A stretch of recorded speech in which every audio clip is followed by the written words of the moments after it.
Hello to our freaky family. I'm Michelle. And I'm Candy. And this is Sips of Crime.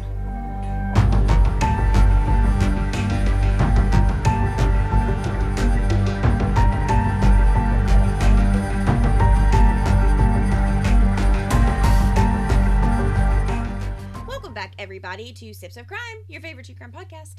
Hello, everyone. Hope you guys are doing good. Candy, how have you been? I've been good. I'm actually, I've been craving some crab ragoons. Oh my gosh, I'm in the office on Fridays. Mm-hmm. I choose to go into the office on Fridays because it's quiet and nobody's there. Yep. And it's just easy. And Fridays are normally pretty simple for me as well because my mother-in-law always has my daughter. Yep. I prefer to go into most people opt out of going into the office on Fridays, but one of the many things that I love so much about going into the office on Fridays is that I also DoorDash. Oh yeah. Yes. Do you get crab ragoons? I got some really great Chinese food the other day. Ooh. Yes, and I always get crab rangoons and like pig out while I work at my desk in silence. I am going to make some at Oh, home. from scratch? Yes, but instead of frying them, I'm going to bake them. Oh, okay. Like in the oven. Okay. And see what happens. I love it. Let me know how that goes. I will definitely let you know. That sounds delicious. I was gonna make them last night, but I didn't. I ended up working on a puzzle, and I just didn't want to. And I told Jordan, I was like, if they don't turn out good, I'm just gonna call the Chinese place and order some. And order some. I'm pretty sure they're closed today, so I honestly don't know if they're open today or not. But we're gonna attempt it. I will let you know how it turns out because I had a deep fryer, but it sat outside. Oh. And it rained the next day because I had made egg rolls and fried green tomatoes. Mm-hmm. And I was letting it cool down. Yeah. And completely forgot that I left it on the back porch. Oh, and no. it had poured down rain the next day. And I was just like, screw it. And I mean, it was a smaller one. Mm-hmm. Like, I could really benefit from a bigger one. Yeah. And I was just like, whatever. I just tossed it. So. Have you attempted to air fry? Well, I thought about that too because I do have the air fryer. Uh-huh. But, I mean, I throw stuff in there. I can't do a pizza. I burn the pizza every time. But, I never thought about doing a personal pizza in the air fryer. I do those little 99 cents. The little kids ones. Yes. Yeah. Dakota loves those. I'll have to try that. Just, it tells you on the box how to do it, but just don't watch do it that way. No, just watch it because every time I do it that way, it burns. And mine isn't the one that, like, you can, like, digitally pick your temperature. Mine, you have the dials. Oh, yeah. That's the way that my mom's is, too. I brought mine over here. Yeah. So, you know, mine is like, oh, it looks like it's 10 minutes, but it's probably really 12. Or, you know. Oof. Yeah, it works great. It does. But, I might do half in the air fryer and half just in try one. The if you're gonna bake them anyway, and bake half, air fry half. Maybe not half, maybe like 4. Put like 4 in there and just True, see. so I don't ruin yeah, so you don't want to many. ruin like a ton of them. True. So I'm gonna attempt that. I will let you know how that works out tonight. Sounds really really good. If they turn out good, then I can bring them over the next time we record. Yes.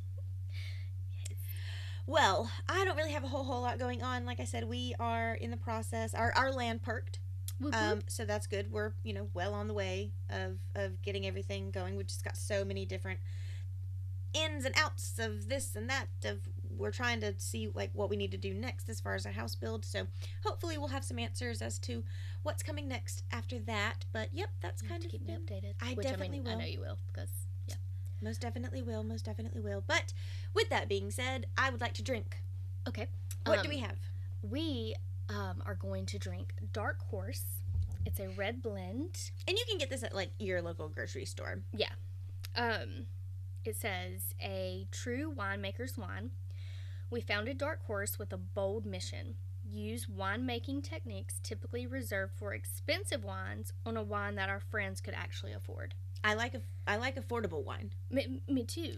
Just like I saw that one bottle that I was like, oh, this looks like it would be good. But it was $24, and I'm like, if I don't know if I'm gonna like it, I don't want to buy $24. The only time that we ever spend that much on a bottle of wine is if we're at a vineyard. Yes, but I've already tried it. Right, but I've already tried it, and I know I like it. I would never spend that much at a grocery store bottle. We're cheap. Not just that, but I want to make sure I like it. Yes, I agree, and that's part of why we do this podcast. Yes, So our classic red blend uses gentle winemaking techniques, resulting in smooth, velvety notes of jammy, dark fruit, brown spice, and toasted oak. Ooh. And this one's, I'm sorry, what did you say? Dark, oh, it's the red blend. Okay. Yes. Dark horse red blend. I've had a handful of dark. I was telling you earlier that I always think of the Katy Perry song. Yes. Coming at you like a dark horse. This one's not as red. Yeah, we did 2 reds back to back, which is kind of abnormal. Yes, it is for us. And speaking of, well, not really speaking of, but I know we're a little late to the game, but now that we're back into recording, what about Gypsy being released? Oh my gosh, you guys. So we are going to cover that one. We are. Candy actually is currently working on her research for that case now, and nuts, just nuts. I don't know how I feel about it. Every single time I watch a documentary or every single time I see a story, it's all over my Snapchat, my TikTok, my Facebook, my Instagram. Like every single time I hear something, it's like I go back and forth. I mean, I feel terrible. This is the perfect example of feel bad for the kid, not for the adult. Yeah, because I just can't decide if I'm on her side or not. I just don't know. I don't know. There's just so much going on now after her release that I think if we would have done her I'm so glad that we didn't do it beforehand. I would have so been on her side because we would have felt bad for the child. But now that she has been released and we're getting all these new stories and watching how she interacts on these interviews. So open about everything. Yes. And it's just, we're going to get to all that. Oh my gosh. Yeah, we can't go on a tangent about that right now. Not yet, but nutso. Okay. Cheers. Dark horse. That one's good. This one is a little sweeter for sure. And I definitely do get the jammy. Our other one. Oh no, that's right. We do. We rate wines. We do. We did not rate the dark. Okay. The dark, I'm going to have to give like a 2. Really? That's harsh.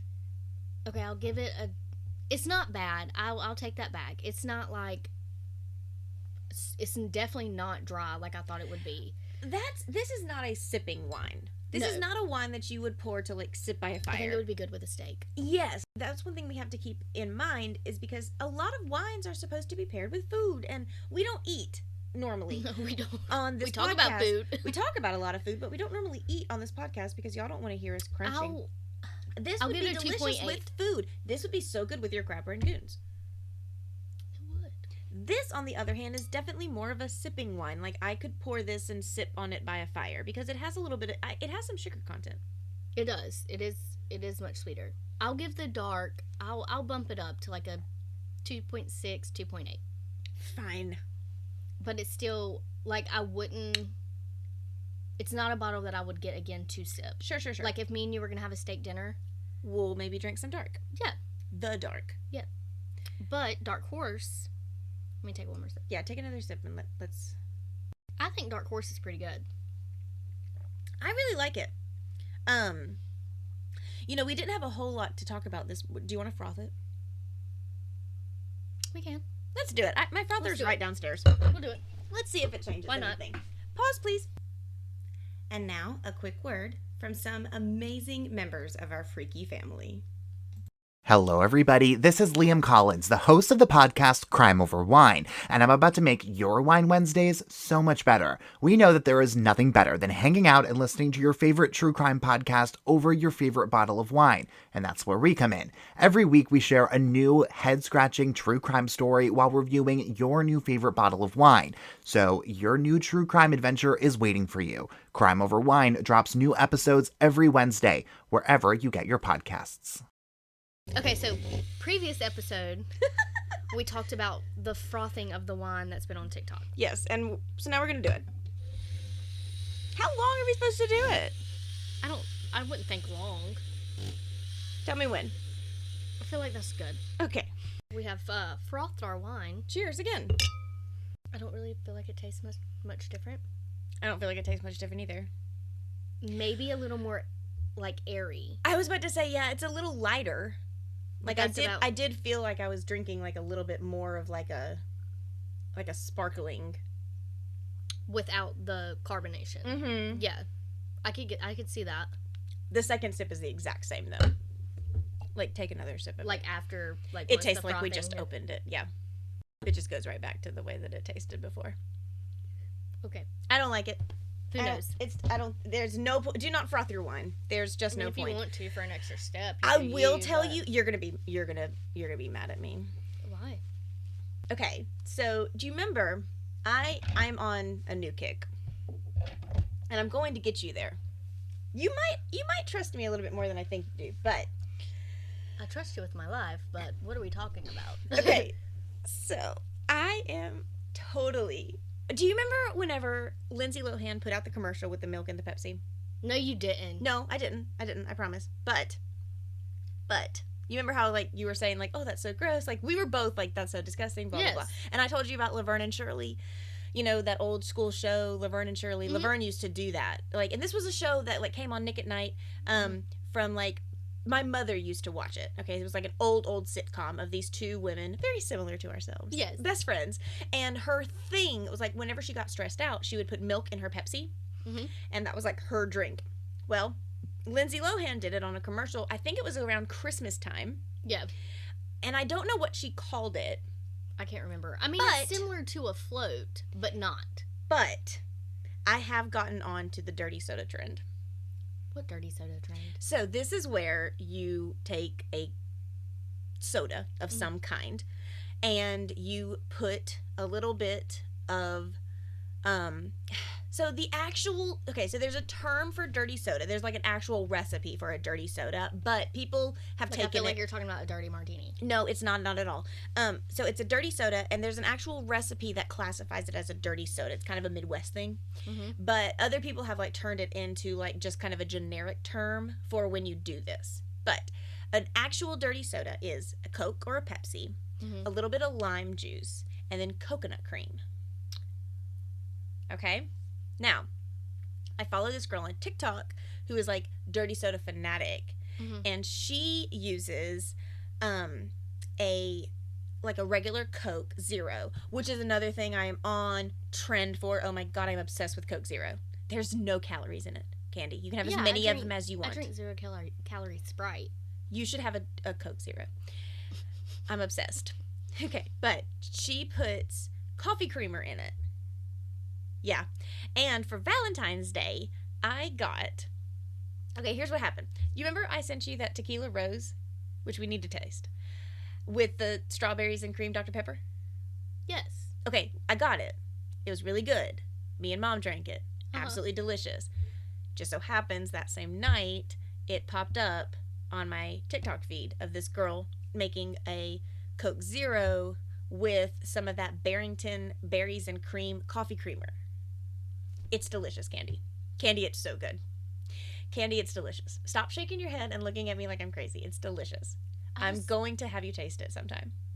Oh, God. Yes. We're going to do the tequila one first because the tequila rose and that strawberries and cream soda, it's 0 sugar too, the Dr. Pepper. Yeah. It's really good. But it tastes just the same. Like, I love a cheer wine or a cherry Coke or something like that. So I could see the strawberry, but I don't know about coconut in my You don't have to use the coconut. That's what I'm saying. Like, I don't know about berries and cream. It reminds me of that. Berries and cream, berries and cream. You want to make you one? I have everything up here. No, not right now. Oh my god, it's so good. I mean, if you want to go make yourself one. No, I want to drink my wine. And I'll try it later. We'll do it after recording. Okay, I just don't know about it. I have been drinking black coffee. Good. You can have as much of that as you want to, you know? Yeah. When you're fasting. Yeah, maybe that's what helped on Friday. I was about to say, I'm telling you. Lord have mercy. Okay. We have a story for you guys today. I'm so excited. That's right. Yes, I'm so excited about your story. Okay. Well, Freaky Fam. This episode of Sips of Crime, I'm going to tell you guys about a woman named Kathleen Peterson. So grab a glass. Grab a friend. And let's dive in. This story/event is also referred to as the staircase. Yeah, so they just came out with it. Was it a Netflix? It's on A&E TV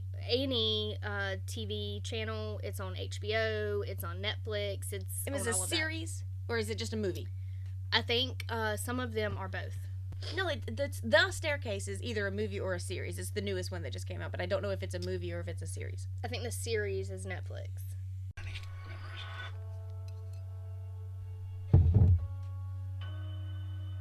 Family is all we got. We're not perfect, God knows. But we've survived. Because we stick together. And we love each other.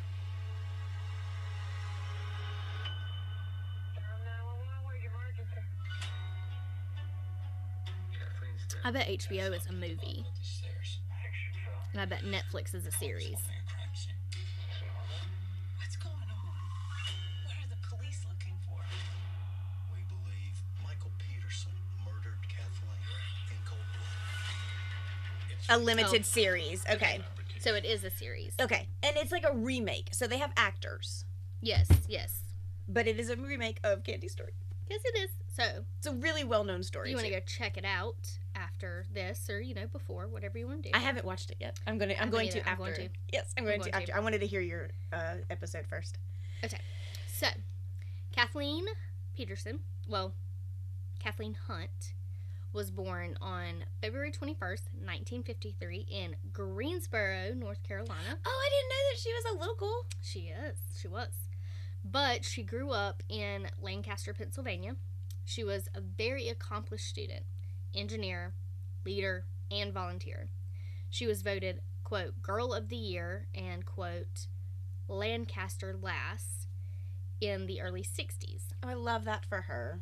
During high school, she was involved in clubs, the school magazine, and was the first high school student allowed to take advanced Latin classes at Franklin and Marshall College. We would have been friends with her.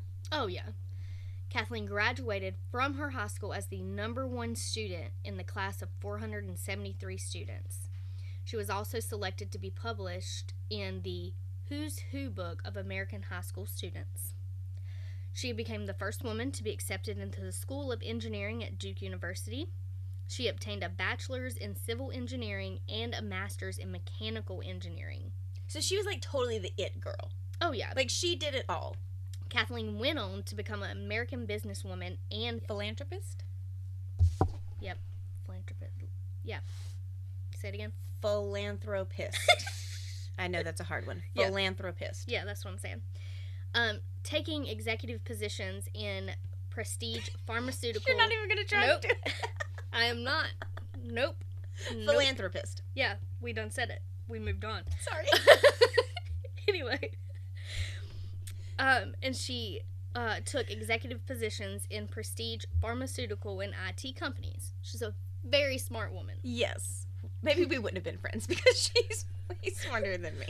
Maybe not. But she might have been friends with you because you can pronounce it. I cannot. She did love her wine, though. So She did. Maybe we would have. Who knows? She ended up marrying her first husband, Fred Atwater, in 1977 and had a daughter named Caitlin. Unfortunately, it did not work out, and they divorced due to him having an affair. With her? Good Lord, if she can't keep a man. Right. You got the She's smartest everything. woman. Yeah. And you could be dumb. Get it together, men. Fast forward, later on in life, she then met a man named Michael Peterson. And they were married in 1996, 1997. Ish. Yep. Around that time. There were multiple stories that said each dates, so we just put them both in there. Sure. A not so little background on Michael. He was born October 23rd of 1943 near Nashville, Tennessee, and his parents' names were Eugene and Eleanor Peterson.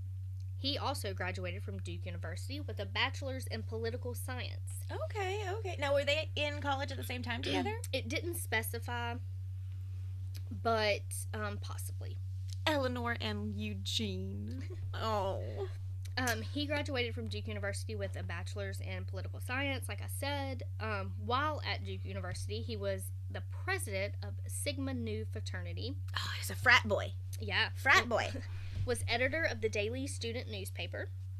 He then went on to attend the University of Chapel Hill and attended law school classes.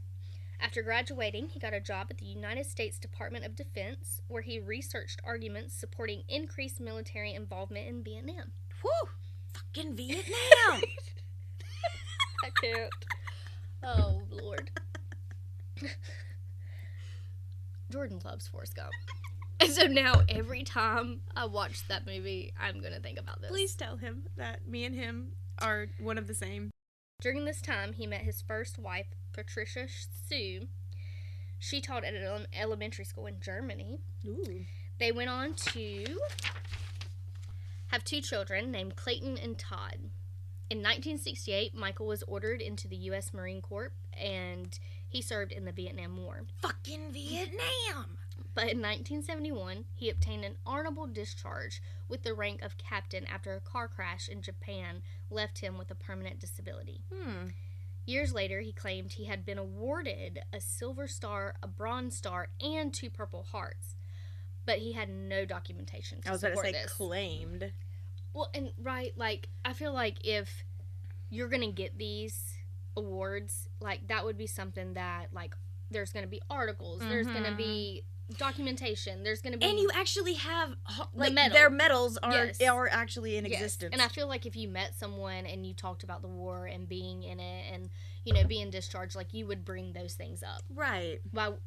Not to boast about yourself, but yes, boast about yourself because you earn these things. Yeah, and it's also part of, like, you know, the getting to know you stage. Like, Yeah. oh, yeah, here, you know, these are very special to me. Like, these are all my medals. Right, this is important. Yeah. Yeah.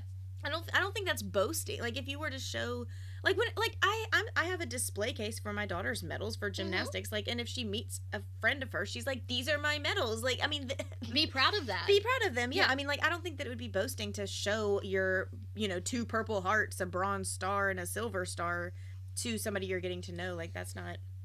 But did you? I don't think they existed. I don't think so either, but, you know. Liar. I wasn't there. Michael and Patricia lived in Germany for a while and had close friends, as do most couples.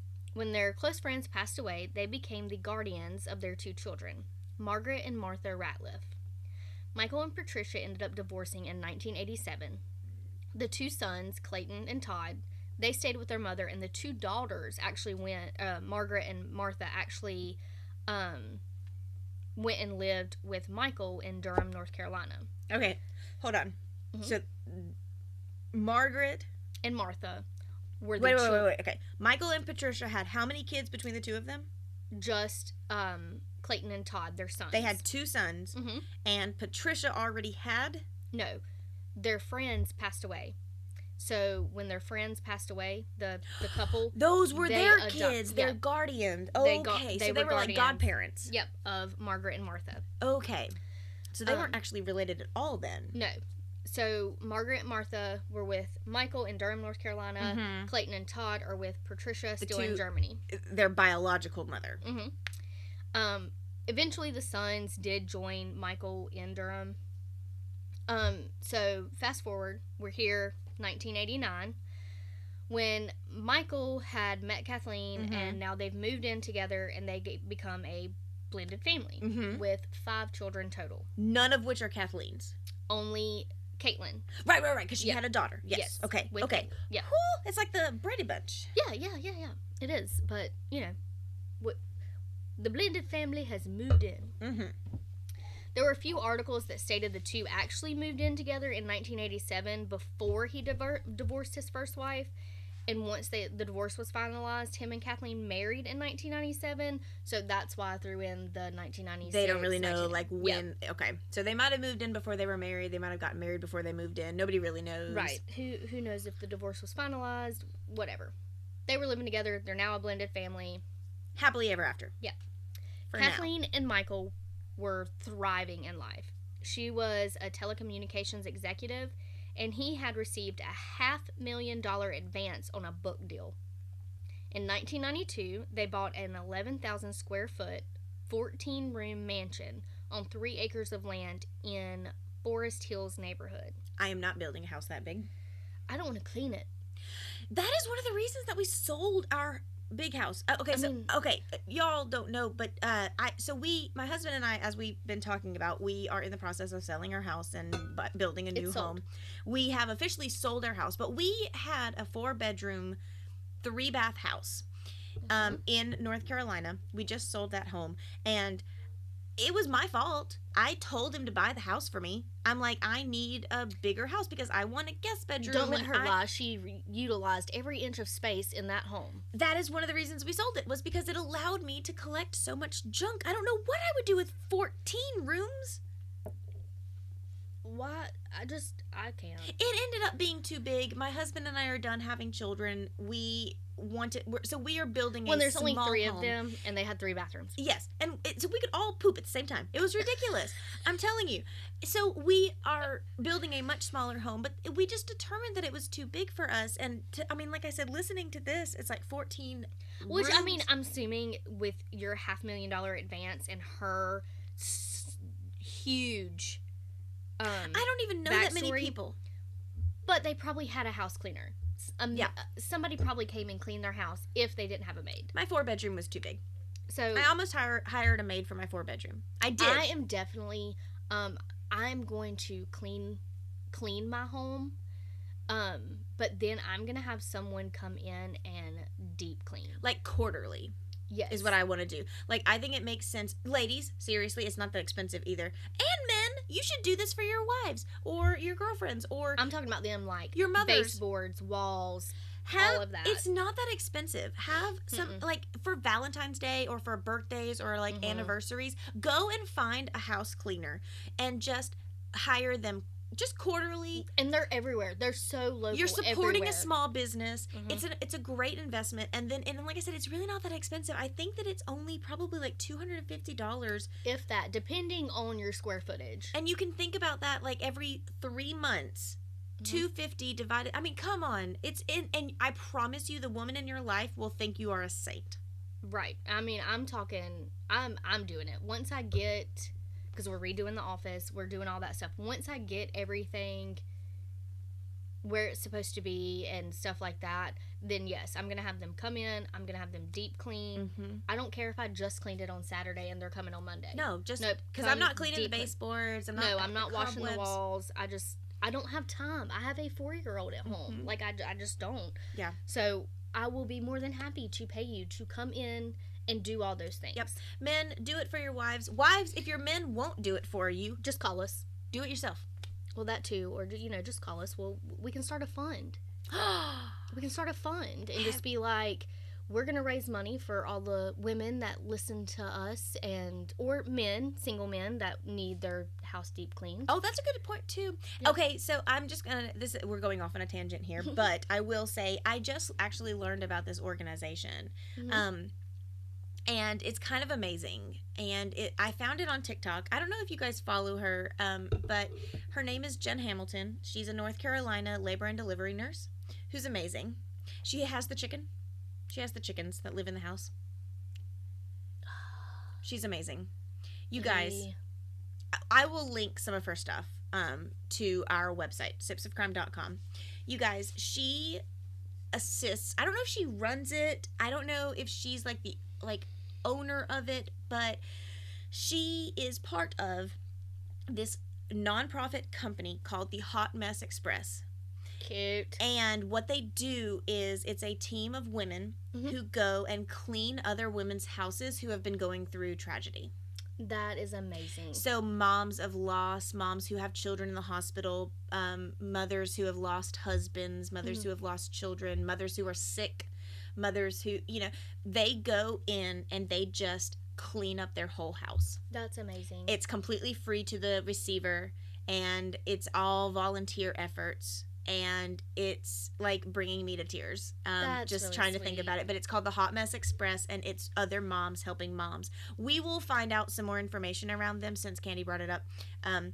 And we'll link some of that stuff to our website. So definitely go and check that out if you're interested. But how amazing is that's that really awesome. to just go and support your own. And it's all local mothers. It's like your neighbors and your church family, and it's your co-workers. It's it's these everyday people who are not asking for the help. It's just like, hey, we heard you were going through a hard time. We would love to offer this to you free. Would you accept this from us? And then they say yes or no, and then this group, and I think there's 9 of them, and they just knock it out. They say it takes us 4 hours out of a Saturday, and we feel so fulfilled afterwards. I bet so. And I'm just so touched by that. So That's we will really definitely sweet. link that as well. Okay, so Anyway, this rich family who doesn't need any of these things, they bought a 14 bedroom mansion. Yeah. Please continue. well, it didn't specify 14 bedrooms, but I it's thought you 14. It's 14 room. Whatever. So I mean, I guess maybe they're considering the living room, the den, the that sitting room. still leaves far too many bedrooms. Whatever. Agreed. But of course, after moving in and having a thriving life and money and all those good things, quote, with any marriage, there were tense moments over money, and they would fight and make up. Again, as any marriage. Very normal. I don't see how you could live with someone 24/7 and not have some disagreements. Absolutely not. No, I love my husband, but I also would like to kill him sometimes. Yes, agreed. All right, so that was in 1992. We're going to fast forward to 2001. Michael, who is now 58, and Kathleen, who is now 48, they're spending the evening together on December 8th. But at 2:40 a.m., the morning of December 9th, Michael called 911 to say he found his wife's body at the bottom of the black staircase in their mansion and stated on the phone that she was still breathing, claiming that she had fallen after an evening of drinking and possibly mixing Valium. Dum dum dum. But he was unsure since he had been outside smoking a cigar. But by the time paramedics arrived, they could not find a pulse. I'm a very clumsy person. Girl. Very, very clumsy. I fall up the steps, down the steps, I run into the wall. My son is just the same. Girl. One of the things that drives me nuts is whenever my sleeve gets caught on the doorknob. Pisses me off. Oh my god. Or my belt loop. Yes. Oh my gosh, I've been impaled by a belt loop before. And you're like, and it always happens on the worst day. Oh yeah. But I could see falling. I fall all the time. Listen, I'm here to tell you, I mean, if somebody were to say, tragically Michelle has passed away due to falling down the stairs, I don't think that too many people would be surprised. I mean, I get that. I mean, it's plausible. I wouldn't be surprised that you fell down the stairs, but I would be surprised that it was traumatic enough to kill you. Which is why we're going to talk about this story a little bit more. Oh my gosh. So, toxicology showed a blood alcohol percent of 0.07, just under the legal limit. And blood concentration of Valium consisted with therapeutic doses. Therapeutic, what does that mean? That could be from, like, say your doctor said, hey, your prescription for your Valium is 1 every day, or 1 as needed, or 2 as needed, or whatever your prescription is. That is the therapeutic dose. So It wasn't that she had. So it's not a specific amount. It's like whatever your doctor's. So your therapeutic dose might be different than my therapeutic dose. It's not that she had, But it was not an overly. No, it's not like she had 2 bottles of wine and 5 Valium in her system. Oh yeah, no. Let me tell you, it doesn't take very long to get over that 0.08 of the legal limit either. Okay, let me just tell you. It does. I'm just saying, if you're under the legal limit, you have not consumed a lot of alcohol. She was not over the legal limit when they did this toxicology. The autopsy also showed that she sustained 7 deep lacerations to her scalp, which they labeled as a result of a beating. Which you don't get when you fall down the stairs. No, you don't. No, you don't. Blunt force trauma to the head is very different than lacerations. Right. Now, Kathleen died from the blood loss hours after she fell. That was one of the biggest things about this story that kills me, and one of the things that I find to be, because here's the thing, like, yes, I understand, like blunt force trauma, a lot of the times whenever somebody falls, and I'm no expert, okay? I'm no expert, but whenever somebody falls down something, okay, your main concern when it comes to, like, medical is internal injuries.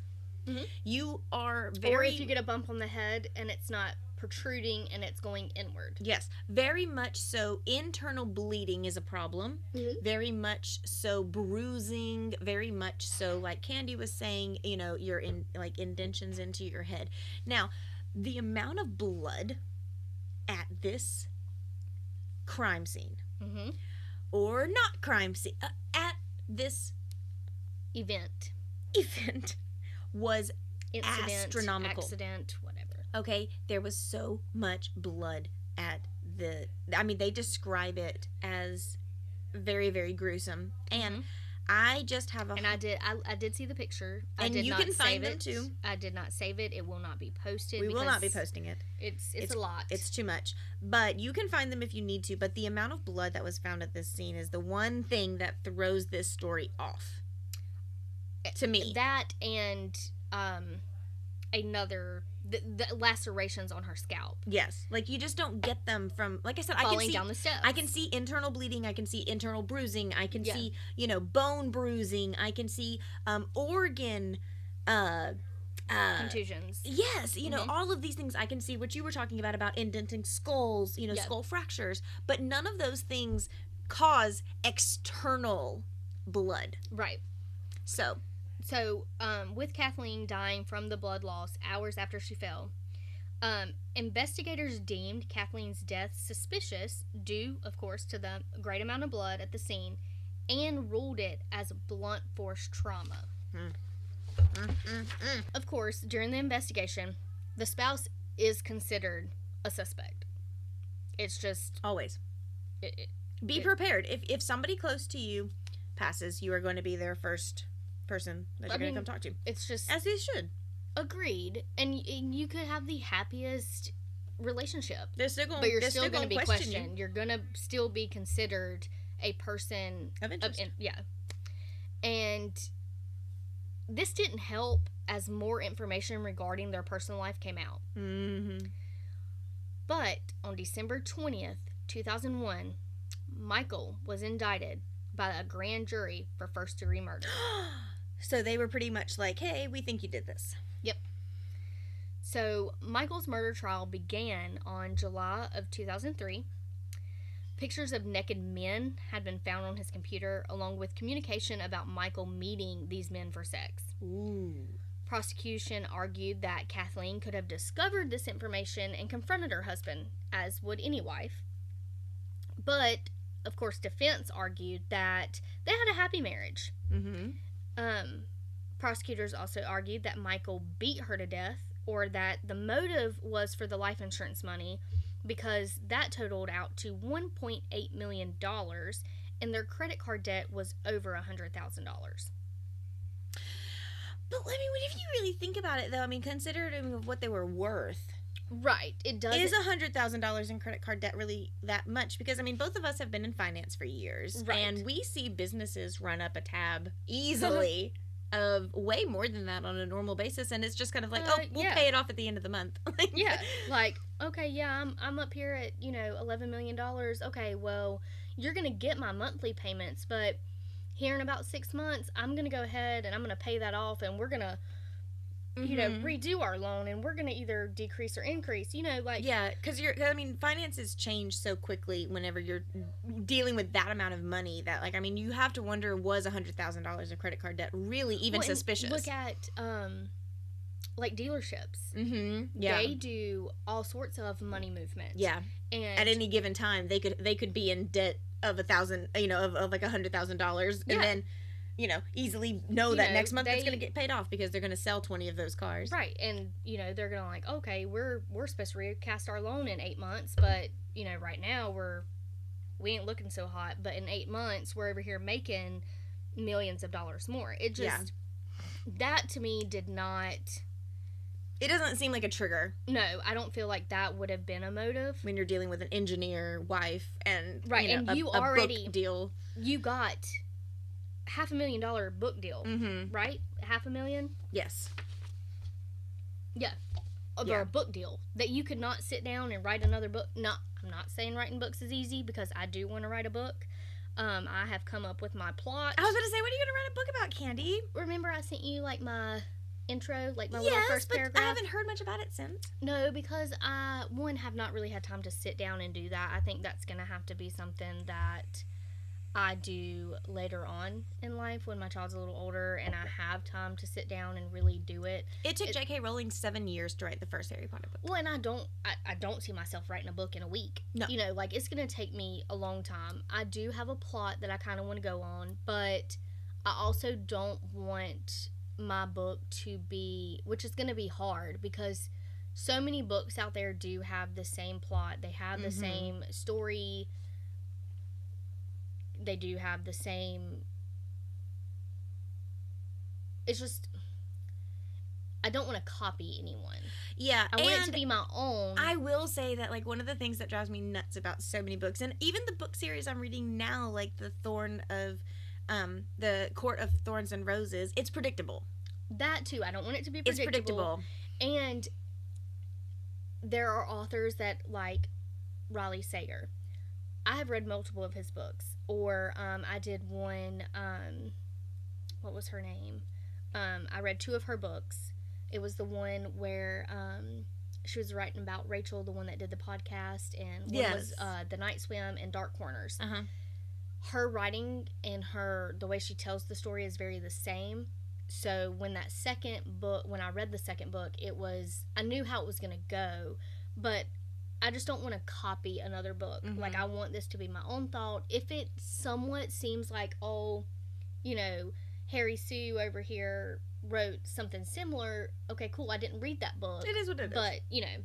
Well, one of the things that I loved, so I really, really was a big fan of The Butcher and the Wren. Yes, I love it. I loved it so much. It was a great twist. I'm getting it in physical form. Yes, it was a great twist plot situation, and you know, she said I had a bulletin board of sticky notes, and she said at the end of the book I had to read through it before I sent it off, and she said I had to take strings and connect each thing and to make sure that my ending made sense to what my previous pages had said. And if you don't know what we're talking about, Butcher and the Wren another podcast is another podcast of Morbid is the name of the podcast. Yes. And she's one of the hosts, Elena, and her book is amazing. Oh my gosh, The Butcher and the Wren was so good. It's going to be one of those books that you cannot put down. No, for sure. Whether you listen to it, whether you read it, whatever you decide to do, it's amazing, and you should definitely check it out.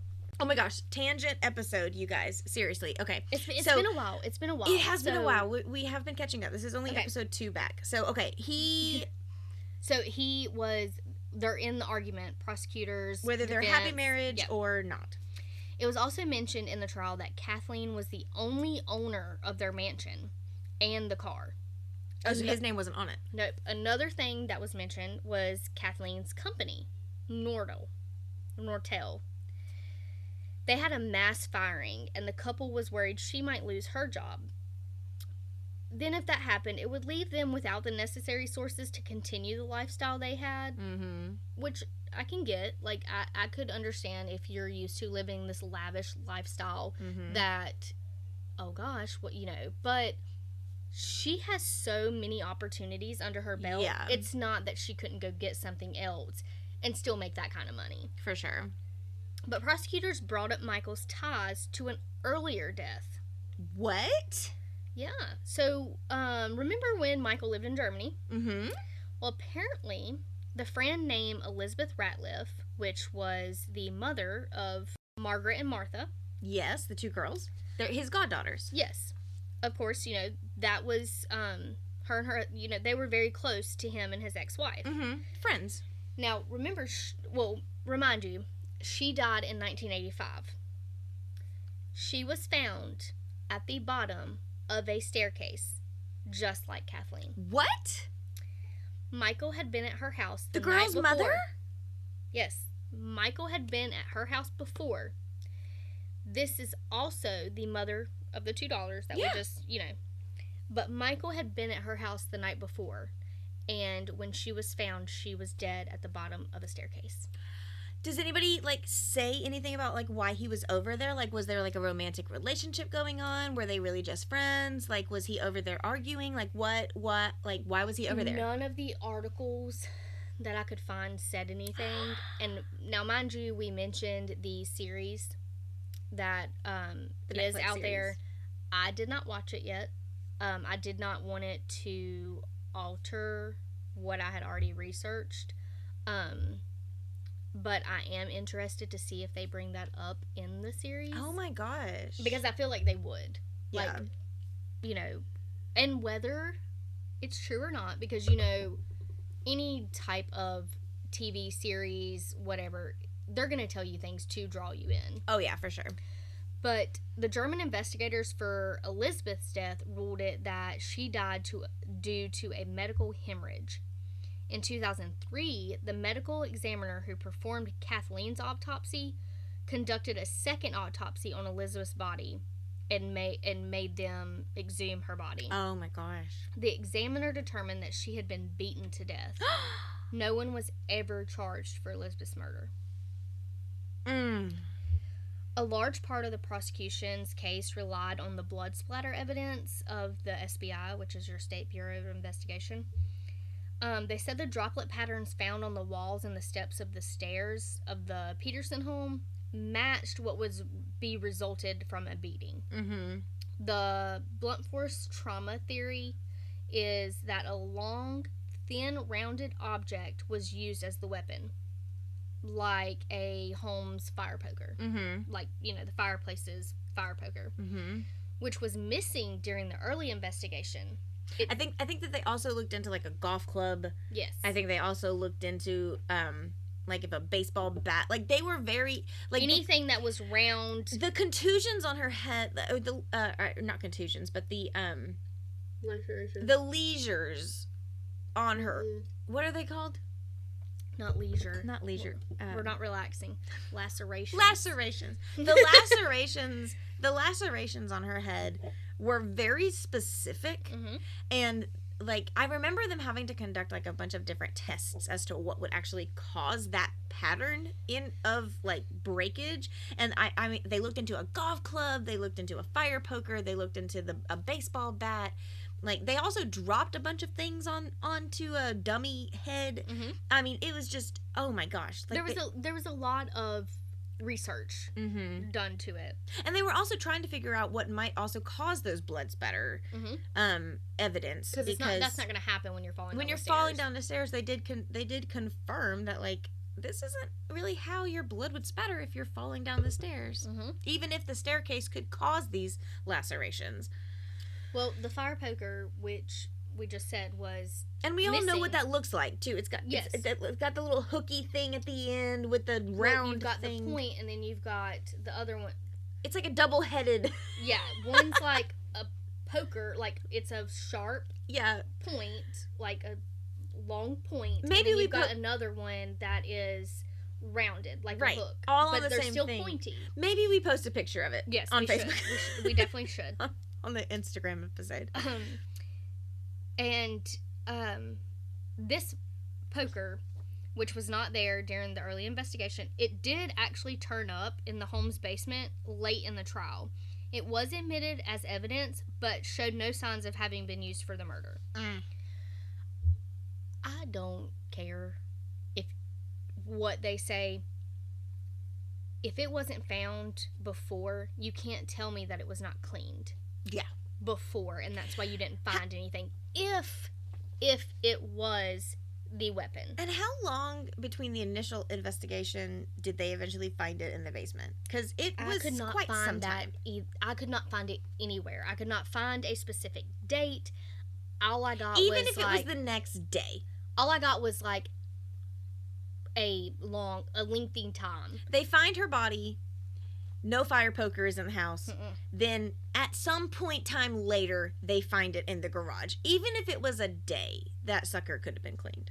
Yes, but that's what I'm saying. Like, there was nothing that I could find, because a lot of the articles that I had looked for and stuff, and of course where there is now there's now a series, like, you're coming up with all this stuff. Just like when I go and do, Gypsy Rose, when I'm sitting here researching her, it's going to be hard to go and grab that true backstory, because now everything's she was released. Anyway, back up. Defense team argued that she fell at least 2 times on the dimly lit stairs, Oh, yeah, that's right. causing her to hit. It's not funny. It's not funny, you're right. But they're claiming that she... What, did you fall down 4 of them and then get And then up got and back fall, up and and fall then- down the rest? Yes. And, Like, yeah. no. They're claiming that she, like, fell down the stairs, hit her head, and Mhm. then bled onto that stair, and then tried to get up, and then go back up the stairs, and then slipped on her own blood and fell back down. No, that's I what that's don't- what they claim. No, I don't see that. I just don't. Yes, it could happen, but no. This case is so frustrating. Because I feel like if it was me and I fell down the stairs, The first thing I would do is cry out for help. well, that, and if I'm bleeding that bad when I stand up, I'm going to grab. I'm not going to try to go back upstairs. I'm going to go No, downstairs. I'm going to stand there for a minute and I'm going to grab wherever it's hurting. Yeah. And I'm going to see that I have blood everywhere and I'm going to be like, what the heck? Yeah, I'm not You going to know, try to go like- back upstairs. No. So, apparently her falling 2 times is what caused her to hit her head repeatedly on the sharp molding. They also stated, of course, the drinking with the wine and the taking of the Valium. Then it was brought up the fact that she was wearing flip-flops. Oh, the damn flip-flops. Do you I remember mean- in driver's ed they told us not to wear those? Yes. Yes, I do. And you can't, I remember they told us it was, whether this is true or not, I need to look it up because I still do it. It's illegal to drive barefoot. Oh, I did hear that. I don't know if that's actually true or not. I don't know if that's true either because I still do I it. would think that would be safer. Because Because I can feel, like, the pedal, like, well, you know. yeah, that too. But I More will take intuitive. my shoes and I will shove them up to the left. Oh, you're a barefoot driver? If it's summertime, yeah. Yeah. Or like if or like say we get off the lake, or something like that. If Yep. I'm driving, I'm never driving or leaving the lake. No. But no, I love that. I do. I used to be one of those I was about leg to say up you used people. to. Yeah, you used I to used keep to be your one leg of up. those, left leg up people. Not one of those people anymore. No, because I'm not driving. I haven't been really driving long distances like Mhm. that. Especially when I was driving for my 21st birthday to the beach. Oh, Yeah. yeah, I was a leg up. Leg up. But, anyway, enough tangents. They raised doubts to the whole blunt force trauma assumption deal because despite the fact she had lacerations to her skull and stated that Kathleen did not suffer a skull fracture or brain injury, which those typically occur with blunt force traumas. Yeah, and I mean, if you're falling down a flight of stairs, you're and gonna have you're hitting your head hard enough to cause an open wound. Mhm. You should also probably be fracturing your skull at that point too. something. And again, head wounds bleed. And you can't tell me, y'all. like, falling down those stairs, head wounds bleed, yes.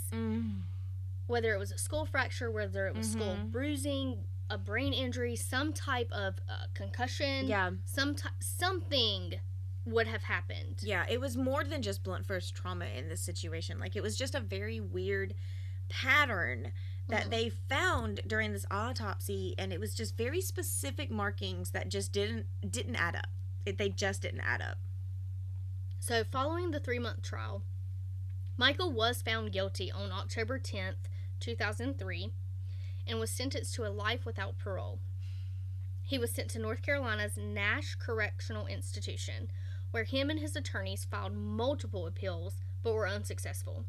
In 2009, an attorney by the name of T. Lawrence Pollard, who was actually Michael's neighbor, filed a motion with a new theory for Kathleen's death, saying she had been injured by an owl. Oh, An owl. I kind of love this theory. I love it. I'm sorry. This is one of the reasons. Make sense, but This is one of the reasons that I love our justice system so much. I could see it making sense, but it's still. It's nutso, Wait. but he does such a great job of freaking convincing me that this is possible. Agreed. Michelle, how many owls have you seen in your lifetime? Never. Not one. Not a single owl. I've heard How them. Yes, you've heard them. I've never in How my many life times seen when one. we were in high school, out where we shouldn't have been, in the middle of a field, So many times in the middle of a field. and Never saw you hear an owl, and no owl has come at you. I have been in the middle of fields far more often than I would like to admit, and I've never seen a physical owl, nor have I ever been attacked by one. We live in North Carolina. My husband has been hunting. Yes. And sent me videos of an owl in a tree right beside him. Yeah. And not attacked him. I was about to say, how aggressive are they? Not very much. They look a little scary. Oh my gosh, they're terrifying with those beady eyes, and they can swivel their heads all the way around. They look scary. But they're huge. They are. They're actually a lot bigger than people think that they are. No, I've never seen one in person, but yes, they are huge. But I get what he's saying, but in all actuality, have you personally seen an owl outside? And has it attacked you? No. And have you seen it multiple times? No and no and no. Okay. Again, this is just one of the reasons that I love our justice system, because this dude gives me, like, I actually feel like I can trust him by the end of his theory. I'll let Candy explain.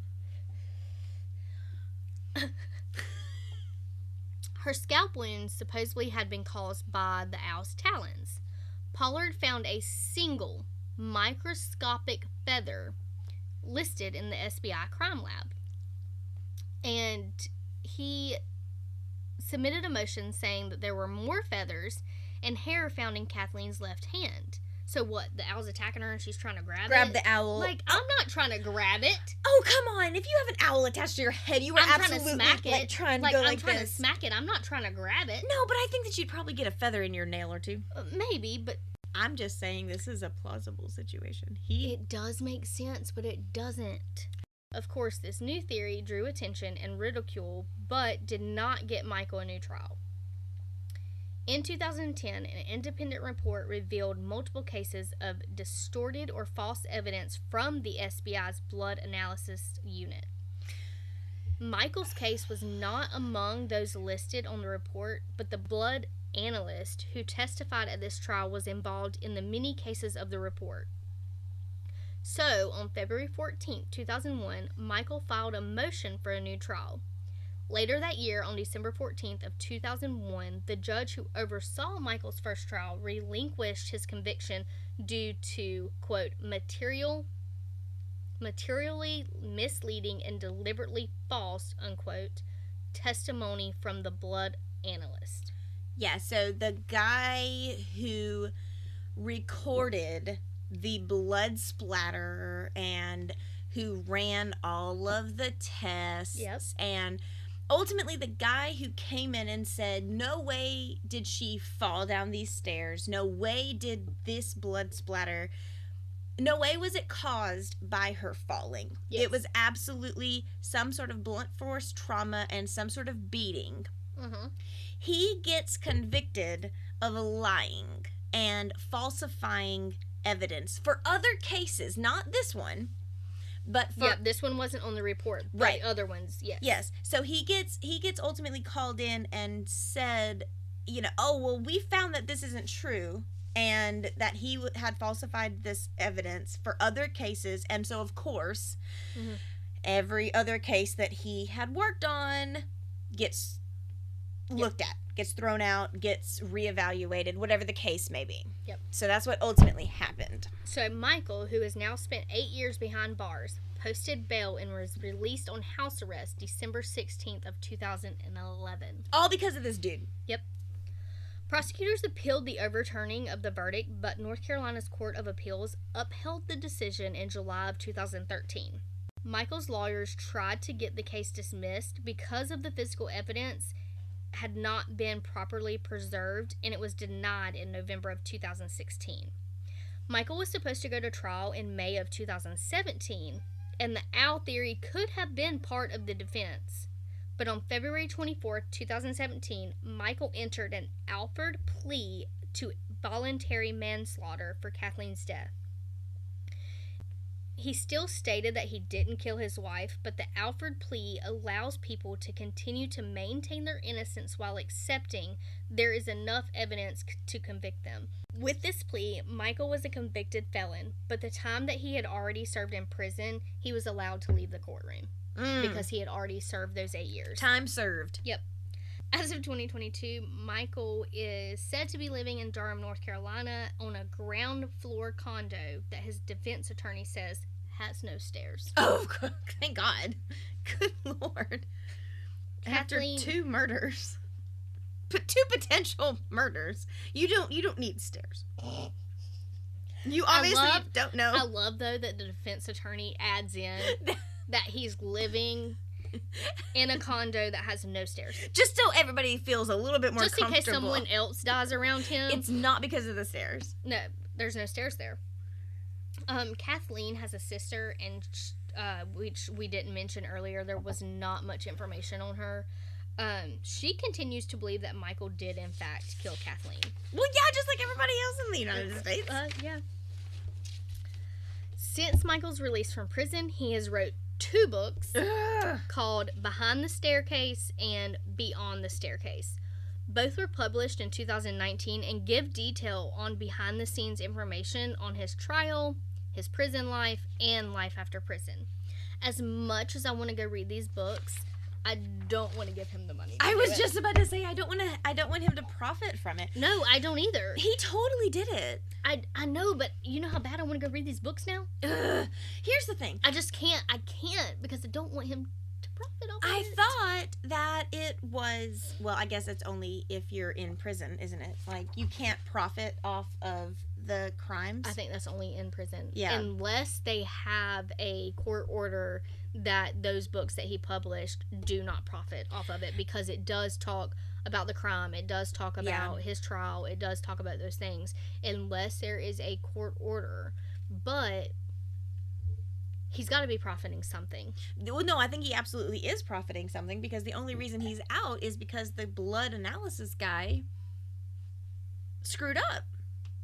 Yeah. Screwed up other cases. That's what got his case thrown out. Let's go back to the owl theory, though. Okay, let's talk about it, because I'm excited. I I love this owl theory. I totally get it. It makes sense compared to... Okay, so we're going to post pictures. You have to see the pictures. Yes, pictures of her, the top of her head. Yes. And pictures of an owl's talons. And other owl attacks. Yes, it does. You guys. It does look like it. It does. I am not discrediting that whatsoever. I could see it. I could believe it.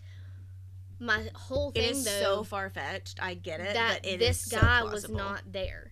And I do feel like, as a neighborly friend, you can try to help your neighbor. Well, if you like your neighbor. Oh, does he? I like your neighbor. Well, I mean, I like most of my neighbors. I like most of my neighbors, too. You don't have any neighbors.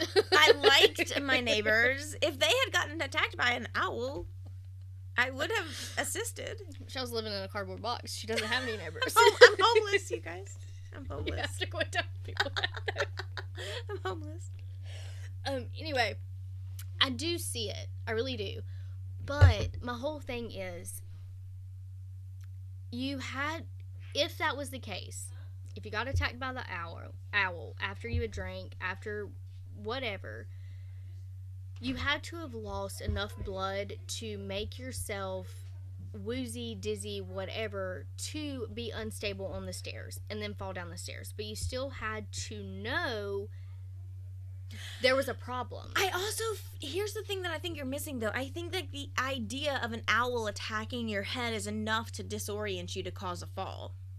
Agreed. Like, I mean, if you're walking you're up looking the at it stairs, that way. If you're looking at it that yeah, way. I feel like because there is. it didn't specify in my research. You're right. Whether she got attacked in the backyard, Right. whether she got attacked walking down the sidewalk, whether she got attacked in the house. Okay, so I will go ahead and give you some clarification. This dude, what's his name?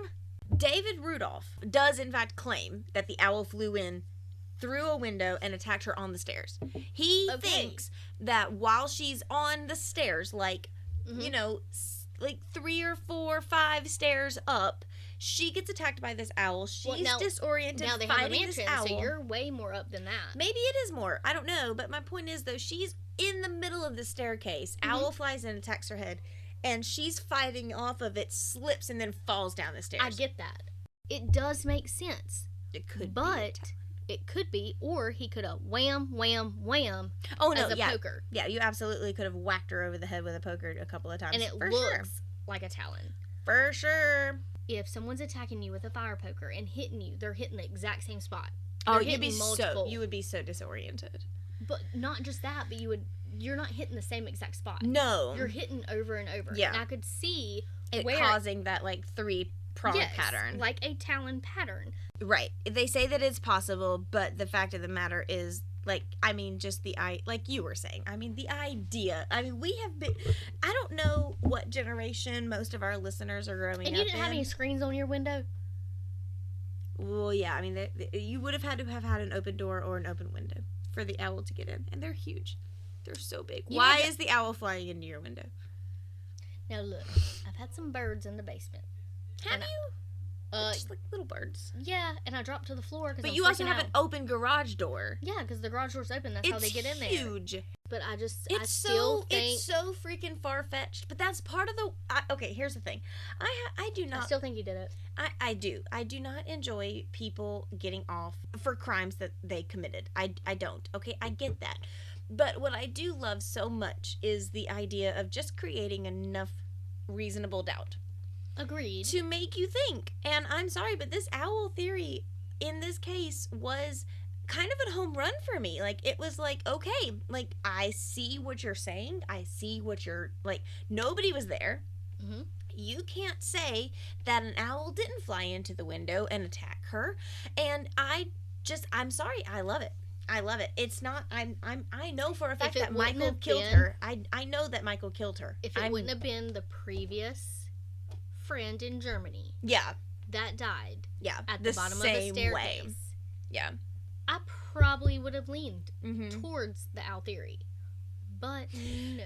Yeah, and I mean, I guess, like, another thing is, like, you really... And if you divorced, why did you have to move out of Germany? You also have to think, like, you have to be kind of in, like, the perfect scenario, too. Like, that person has to be on the stairs. You have to get into the argument on the stairs. Like, you have to have the fire poker ready to go. Like... I think he did it. Yeah, he totally did it. I think totally that did it. Whether it was the fire poker or some other kind with the fire poker. And then object. He went outside and lit a cigar.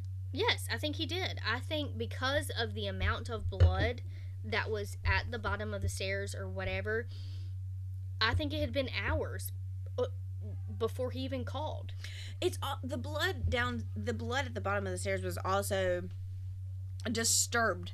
It looked like, like, I mean, it was spread out like and I'm pretty sure that, like, whenever investigators came, he had, like, scooped her up too. Like, he was kind of sitting in it.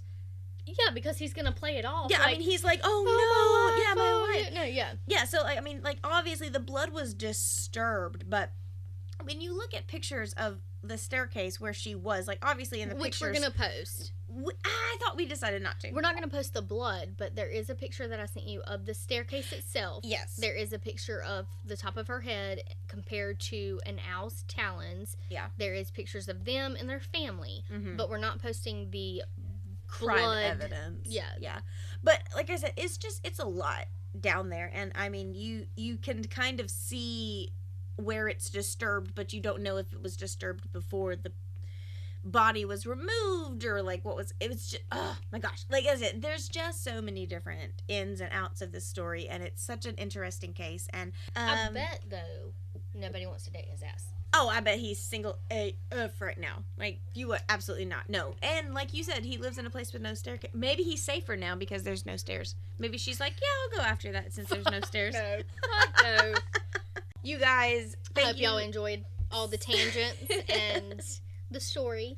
Thank you so much for back to Sips of Crime. Sticking around with us for this long. We really appreciate you guys, and we're so happy to be back, and we hope that you guys continue to tune in. If you haven't already, go and join our YouTube, because we do have our episodes over there as well. That was a highly requested thing, so we got that out for you guys. So each one of our episodes is posted on YouTube.